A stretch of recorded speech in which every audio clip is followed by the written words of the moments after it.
Sepertinya ada keanehan dalam kematian tersebut. Syederalun Hotman Paris Hutapea, pengacara kondang Indonesia, menyoroti kasus kematian Bribka Arfan Saragih atau Bribka AS. Anggota Satlantas Polres Samosir yang dituduh melakukan penggelapan pajak kendaraan warga itu ditemukan tewas dengan meminum racun sianida. Namun, sang istri menilai hal tersebut sangat janggal karena Bribka AS sempat mengaku kepada istri telah diancam Kapolres Samosir AKBP Yogi Hadirman sebelum ditemukan tewas. Dirinya menduga pemicu kematian berkaitan dengan masalah yang tengah dihadapi Bribka AS di lingkungan kerjanya.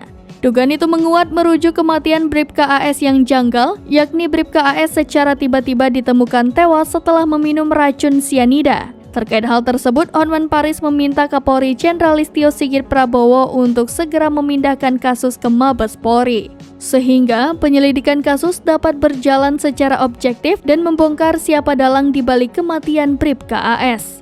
Sebelumnya diketahui kematian Bribka Arfan Saragih atau Bribka AS, anggota Satlantas Polres Samosir yang dituduh melakukan penggelapan pajak kendaraan warga yang disebut bunuh diri dengan meminum racun sianida, dianggap janggal oleh pihak keluarga.